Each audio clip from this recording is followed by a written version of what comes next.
பீருங்க உடலுக்கு நல்லது கிடையாது. நிறைய பேர் அது மது பிரியர்கள் சொல்லிக்கிட்டு இருக்கவங்க. அது குடிச்சா வெப்பம் தணிங்கிறதெல்லாம் கிடையாது. இயற்கையாக கிடைக்கக்கூடிய பானங்களே போதும். நம்ம உடலை உதாரணத்துக்கு நீர்மோர் போதும், நன்னாரி சர்பத் போதும். நார்மலாக குடிக்கிற தண்ணீர் தேவையான அளவுக்கு குடித்தாலே போதும், நம்ம உடல் உள்ள வெப்பம் தணியும். பீர்னால ஒரு கெடுதலும் வரும். அதான் பாரடாக்ஸ். ஸ்டோனே ஃபார்ம் ஆகும். நம்ம நினைக்கிறோம் இல்லையா குளிச்சுக்காக பீர்னு, அதில் ஒரு ஸ்டோனே ஃபார்ம் ஆகலாம். இது ஜென்ரலாக எம்சிக்யூ கேட்குறது. பீர்னால பீர் ட்ரிங்கர்ஸ் கிட்னின்னு ஒரு கண்டிஷன் இருக்கு. பீர் ட்ரிங்க்ஸ் நிறைய குடிக்கிறதுனால கிட்னி பெருசாயிரும், செயலிழந்து போகும் கொஞ்ச நாளில். நிறைய அவங்க 5 லிட்டர் 6 லிட்டர் குடிக்கிறதுனால அதை வெளியேற்றுறதுக்கு கிட்னி ரொம்ப சிரமப்படும்.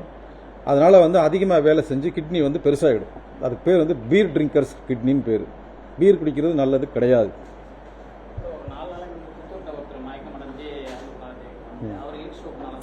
அது ப்ரெஷர் அவங்களுக்கு பரிசோதித்து பார்த்ததில் அவங்களுடைய பழைய ஹிஸ்ட்ரி எல்லாம் பார்க்கும்போது ஏற்கனவே அவருக்கு ப்ரெஷர் அதிகமாகி அதனால் அவங்க இருந்திருக்காரு. ஹீட் ஸ்ட்ரோக்னால ஹீட் ஸ்ட்ரோக் பிரைமரி ஈவெண்ட்டு.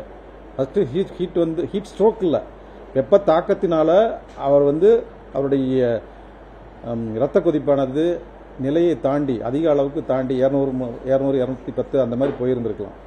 அதனால் அவர் மரணம் அடைஞ்சிருக்காரு. ஹீட் ஸ்ட்ரோக்னால மரணம் அடையல. செய்திகளை உடனுக்குடனும் துல்லியமாகவும் தெரிந்து கொள்ள சப்ஸ்கிரைப் பண்ணுங்க.